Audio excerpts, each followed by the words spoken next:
Thank you, Sheena. Now, senang sekali kita bersama Kani Sutisnowinata, CEO Medcom.id, yang akan membagikan pengalaman Media Group News mengikuti program GNI Design Accelerator. Selamat pagi, Kani. Apa kabar? Selamat pagi, Jason. Kabar baik. Apa kabarnya? Baik-baik. Udah lama nggak ketemu. Semoga Iya. ketemu langsung ya. Tadi Kani, saya mau nanya mengenai pertama kali Medcom.id dan Media Group News mengetahui mengenai program Design Accelerator dan mengapa Media Group News tertarik ikut untuk bergabung. Pertama kalinya sih waktu itu berdasarkan rekomendasi dari teman ya, Jason. Jadi waktu itu kami langsung tertarik pertama-tama ya karena kami tertarik untuk bisa bekerja sama dengan Google News Initiative, kemudian juga ada ECOS yang akan dilibatkan dalam proyek ini.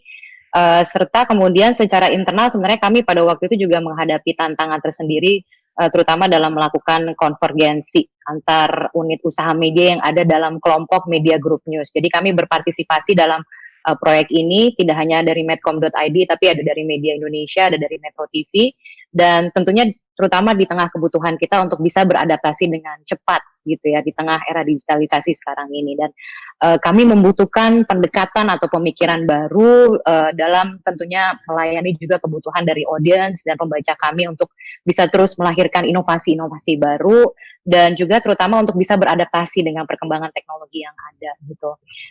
Dan satu hal lagi yang menarik dari proyek ini adalah sepemahaman kami pada waktu itu adalah ini proyek pertama gitu yang memperkenalkan atau mengaplikasikan design thinking untuk industri media, dan itu yang membuat kami tertarik untuk bisa ikut berpartisipasi dalam proyek ini dan menjadi bagian dari sesuatu untuk melahirkan gerakan baru atau perubahan ataupun pemikiran baru gitu, agar tentunya kami sebagai media terpercaya di Indonesia itu bisa selalu melahirkan inovasi dan juga pembaharuan gitu dalam memberikan yang terbaik bagi audiens dan juga pembaca kami. Kurang lebih sih seperti itu. Dan saya dengar ini sebenarnya kloter atau kelompok pertama di seluruh dunia untuk ikut program GNI Design Accelerator. Benar nggak ya? Yang kami tahu sih seperti itu ya. Jadi kami sangat senang sekali gitu terpilih karena kami satu-satunya media yang terpilih dari Indonesia. Jadi ada beberapa kelompok usaha media begitu yang terpilih untuk mengikuti proyek ini, dan dari Indonesia kami satu-satunya. Jadi kami sangat-sangat senang bisa berpartisipasi dalam proyek ini, dan kalau memang ini adalah yang pertama kalinya dilakukan, tentunya kami juga berharap bahwa ada sesuatu yang konkret yang bisa dihasilkan melalui proyek ini. Jadi sebelumnya Tania sebut inovasi sebagai salah satu prinsip penting buat Anda, dan tantangan apa saja yang Anda coba mengatasi dengan berinovasi di organisasi Anda?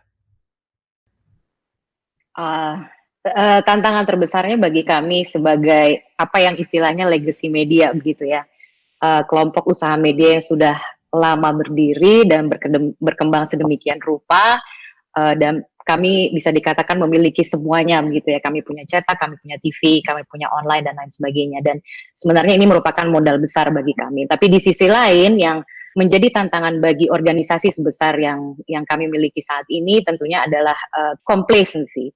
Dan kami menyadari bahwa kami bisa eksis sedemikian lama itu juga karena buah kepercayaan dari audiens kami, dan jadi ujungnya tuntutan bagi kami untuk terus berinovasi, melahirkan perubahan, melahirkan produk-produk baru sesuai dengan perkembangan zaman, agar tentunya bisa selalu memenuhi kepercayaan yang telah diberikan kepada kami. Nah, kalau berkaitan dengan complacency itu, tingkat kepuasannya itu kan menjadi berbeda ya ketika sudah berada di posisi puncak dengan sistem yang sudah jadi, lalu kami berharap jangan sampai kemudian complacency ini menjadi musibah gitu bagi organisasi. Jadi kami melihat bahwa inovasi itu tentunya adalah kuncinya begitu. Nah, dengan design thinking ini ditawarkan adanya sebuah pendekatan baru dalam menyelesaikan masalah apapun yang sedang dihadapi oleh organisasi, apakah itu masalah regenerasi kepemimpinan, ada juga produk konvergensi ataupun misalnya new revenue stream gitu ya. Karena kan ke depan kami ingin terus bisa sustain begitu ya. Kami tidak puas hanya sampai di sini, dan seperti juga yang sempat saya jelaskan di awal, ini merupakan pertama kalinya design thinking coba diaplikasikan di industri media.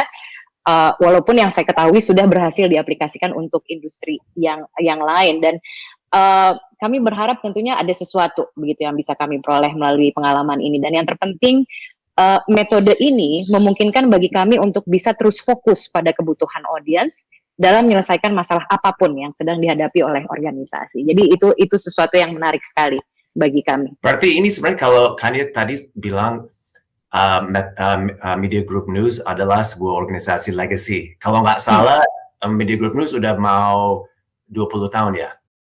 Metro TV 20 tahun, Media Indonesia baru saja atau awal tahun ini baru saja merayakan ulang tahunnya yang ke-50. Medcom.id, ya, exactly, 50 years. So 50 years, Metro TV 20 tahun, Medcom di akhir tahun nanti baru 3 tahun, baru akan merayakan ulang tahunnya yang ketiga. Oke, berarti itu legacy-nya. Dan design thinking, Anda juga bilang bahwa ini pakai pendekatan yang udah digunakan di industri yang lain. Itu maksudnya startup, kayak startups yang sering menggunakan design thinking ya? Iya. Yang saya ketahui seperti itu ya, yang saya pahami seperti itu. Correct me if I'm wrong gitu ya. Jadi memang design thinking ini sangat populer gitu di kalangan startup dan penting sekali dalam mengembangkan usahanya. Nah, bagi kami organisasi besar yang sudah lama berdiri, legacy media, design thinking ini menuntut kami untuk bisa mendobrak kebiasaan ataupun cara-cara yang lama untuk bisa berpikir out of the box, dan yang terutama tidak menyimpulkan terlalu dini gitu, karena kami punya pengalaman panjang gitu kan, kebiasaannya sudah tahu lah ini akhirnya akan seperti apa gitu ya. Padahal perkembangan di luar sana itu kan selalu berubah gitu, dan terutama sih bagi kami, terutama di tengah pandemi COVID saat ini begitu ya, COVID-19 menuntut kami untuk bekerja lebih cepat, lebih agile gitu ya. Dan yang kami pelajari gitu melalui pengalaman ini, bagaimana kemudian bisa mendahulukan feedback gitu ya, feedback untuk selalu bisa menyempurnakan solusi apapun gitu yang kami hasilkan melalui proyek ini atau melalui metode ini. Jadi feedback itu selalu menjadi penting. Juga tidak lupa untuk memanfaatkan atau membiasakan diri untuk memanfaatkan teknologi yang ada agar akhirnya itu bisa bekerja lebih efisien, lebih efektif gitu ya. Selalu seperti itu, lebih cepat gitu ya. Nah, sebagai organisasi besar itu tentunya menjadi tantangan gitu ya, karena kan sistemnya sudah jadi dan lain sebagainya gitu. Nah, yang mungkin kalau kita bicara mengenai dampak gitu ya dalam jangka pendeknya gitu, yang paling kami rasakan tuh paling tidak ya, kami merasa bahwa komunikasi antar divisi dan antar platform media yang ada begitu dalam kelompok usaha ini tuh menjadi lebih cair ya, dan kemudian kolaborasinya itu menjadi lebih mudah gitu, dan tentunya dengan sistematika design thinking yang diperkenalkan gitu melalui pengalaman ini, kami tentunya berharap ini bisa terpapar kepada lebih banyak orang dalam organisasi. Nanti saya akan jelaskan gitu kurang lebih sih tahapan-tahapan yang kami lalui begitu ya, karena memang tidak semua orang dalam kelompok usaha kami terlibat begitu ya. Jadi memang dipilih orang-orangnya gitu untuk mewakili dari masing-masing platform. Tapi kalau di dalam organisasi Anda, maksudnya ada orang dari editorial, dari bisnis, dari mana unsurnya dari mana orangnya? Dari editorial, dari IT, dari bisnis, dari semuanya.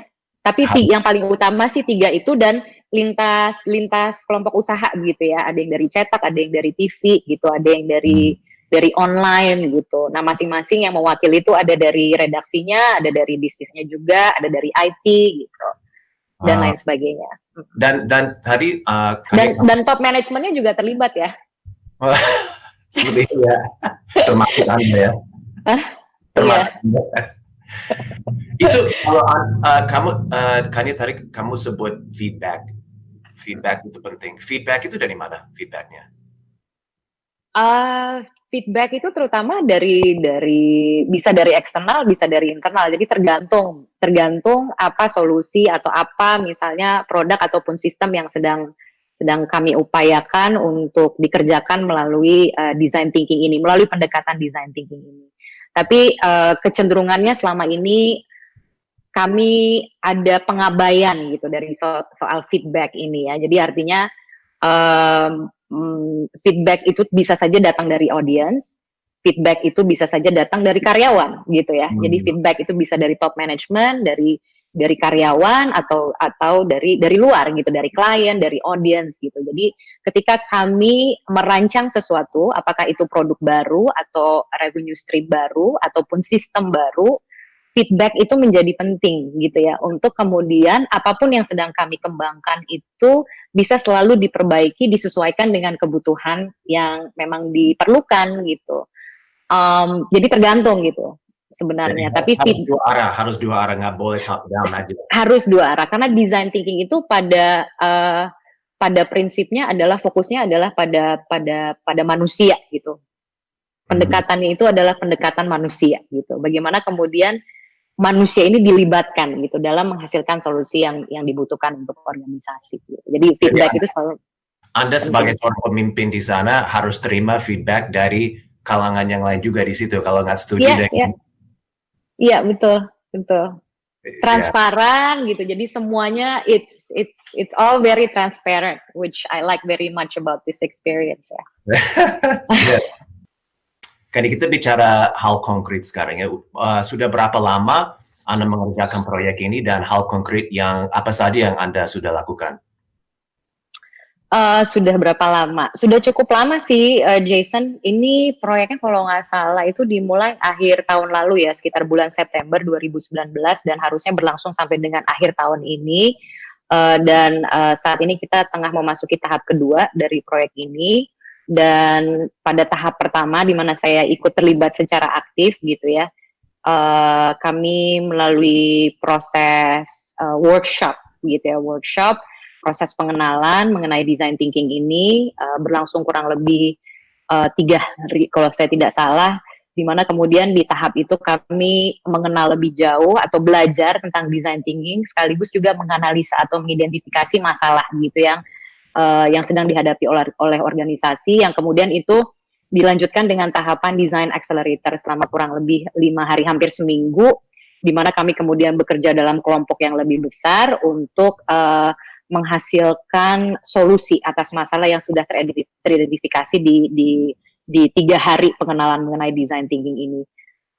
Dan hasil konkretnya itu pada akhirnya kami mengembangkan ada 3 prototipe sistem ya, yang antara lain dibutuhkan untuk menciptakan budaya, bagaimana kemudian budaya inovasi dalam perusahaan ini serta regenerasi kepemimpinan yang bisa memberikan daya dukung gitu ya untuk budaya inovasi ini itu bisa berkembang dalam organisasi. Jadi ada 3 prototipe dan semuanya saling berkaitan gitu ya. Ini yang menarik gitu ya, karena ini yang kemudian juga disampaikan oleh mentor kami.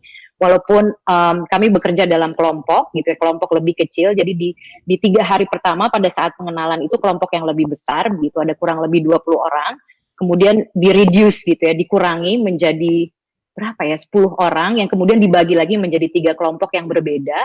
Dan kami kemudian bekerja dalam kelompok masing-masing untuk menghasilkan solusi gitu ya, untuk menawarkan solusi.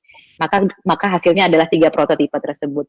Pada awalnya sebelum pandemi COVID-19 ini, kami pada waktu itu merasa bahwa masalah terbesar yang dihadapi atau tantangan terbesar yang dihadapi oleh organisasi itu bagaimana sistem dalam perusahaan itu bisa menciptakan budaya yang lebih kondusif gitu terhadap inovasi, termasuk juga regenerasi kepemimpinannya itu menjadi sesuatu yang penting sekali. Karena kalau kita bicara mengenai sustainability ke depan itu kan tergantung, dikatakan begitu ya, ini it's teamwork, but harus endorsement dari pimpinannya juga. Jadi ketika pimpinannya ini sudah buy-in bahwa inovasi itu menjadi sesuatu yang sangat penting, tentunya harapannya semuanya organisasi akan mengikuti begitu ya visi misi dari kepemimpinan yang ada dalam organisasi. Jadi awal mulanya pada waktu itu yang kami berusaha untuk kembangkan adalah menciptakan budaya inovasi dalam perusahaan.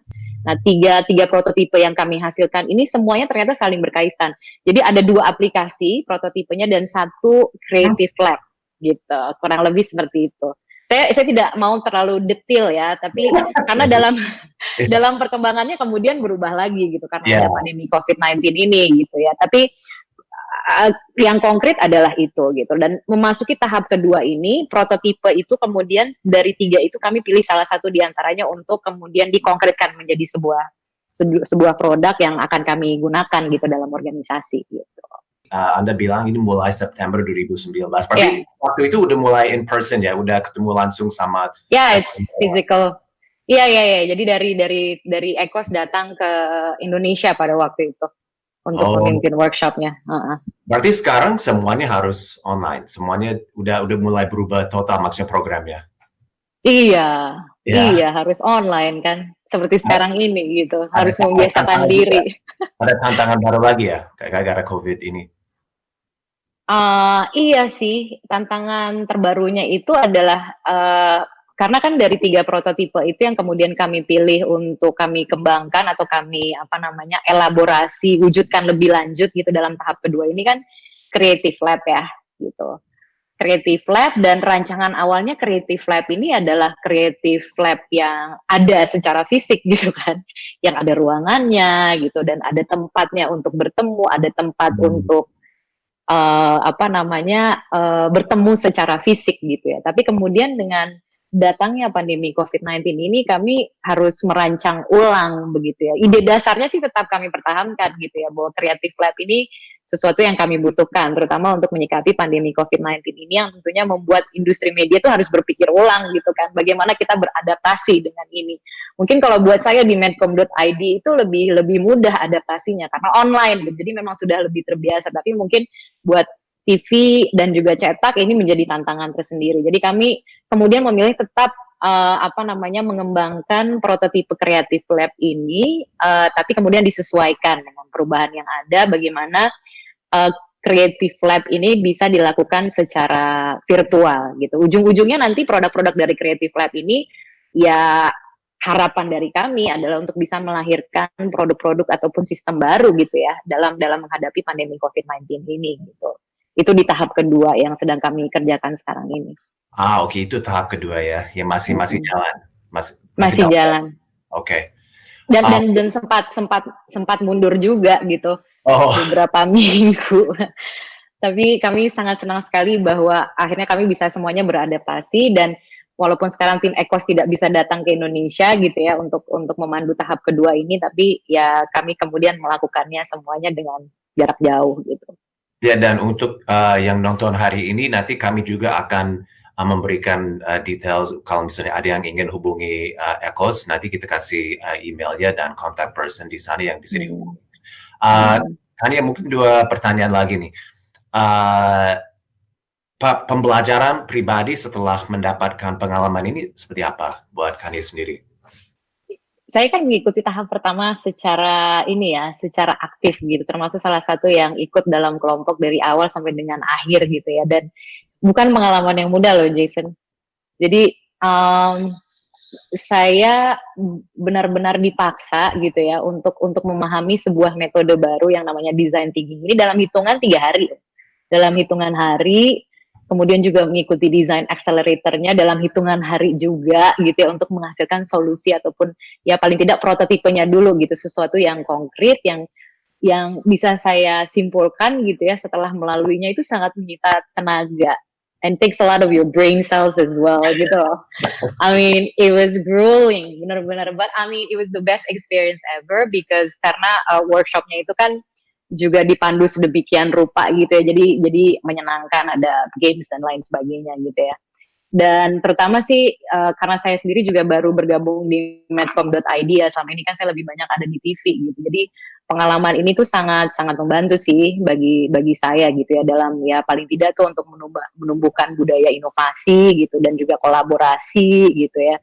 Kita bicara misalnya bagaimana kita memanage gitu orang-orang dari latar belakang berbeda, dari fungsi yang berbeda, yang pemahamannya berbeda, pengetahuannya juga berbeda, dan melalui design thinking ini paling tidak tuh ada satu gitu yang menurut saya sebagai pengalaman pribadi adalah budaya yang sangat menarik sekali itu budaya untuk tidak menghakimi gitu atau tidak mencerca ketika semua karena ide yang brilian itu bisa datang dari mana saja gitu ya. Nah kadang-kadang kan ada ketakutan, ada kekhawatiran mengusulkan ide baru tuh takut diketawain, takut dihakimin, takut dibully dan lain sebagainya. Nah salah satu salah satu mungkin pengalaman menarik adalah ketika kami masuk gitu dalam ruang workshop pada waktu itu di tahap pertama adalah ada satu zona dikatakan seperti itu mentor kami mengatakan kalian tuh sudah memasuki zona no judgment gitu loh, no judgment nggak boleh. Jadi siapapun yang bicara itu kita harus benar-benar mendengarkan dari awal sampai dengan akhir, tidak boleh terlalu banyak mengkritisi, jadi benar-benar no judgment gitu loh. Dan itu sesuatu yang menarik gitu ya untuk dikembangkan karena kan pada dasarnya tuh dalam organisasi kan kami berharap semuanya tuh bisa ikut berkontribusi, bisa ikut melahirkan ide-ide cemerlang dan karena budaya yang tidak memberikan daya dukung untuk ide-ide itu keluar gitu ya dari grassroots terutama gitu ya sangat sayang sekali gitu ya kalau kemudian ide-ide itu tidak bisa keluar just because you don't have the culture for it gitu loh. So iya sih itu sih dari pengalaman pribadi saya ya selama mengikuti proses ini. Oke, yang terakhir Kania, apa saja ada saran nggak buat rekan lain yang sedang mencoba memecahkan masalah serupa di ruang redaksi? Saran buat apa ya? Kalau buat sekarang ini menjadi penting sekali gitu ya untuk bisa berpikir kreatif, komunikatif dan juga beradaptasi dengan cepat sih. Dan juga tidak lupa untuk terus belajar dan mencoba hal baru. Buat kami sendiri design thinking ini telah membuka semacam cakrawala baru lah gitu ya bagi kami dan kami berharap juga bisa mengantarkan kami melalui pengalaman ini ya walaupun memang salah satu tantangan terbesarnya itu adalah komitmen gitu ya komitmen untuk kita terus berkomitmen untuk untuk bisa mengaplikasikannya secara lebih luas lagi gitu dalam organisasi dan harapannya tentu bisa mengantarkan kelompok usaha media ini menjadi lebih siap lah gitu untuk menghadapi perubahan dan juga menjadi bagian dari solusi akan jurnalisme yang berkualitas dan juga bertanggung jawab. Amin, amin. Well, semoga sukses Kania dan ini sangat menarik dan semoga ini bermanfaat juga buat yang nonton hari ini. Terima kasih sekali atas waktunya dan semoga sukses buat Metro TV, Medcom.id, Media Group News, semuanya di sana. Semoga sukses dengan program GNI Design Accelerator. Terima kasih Jason.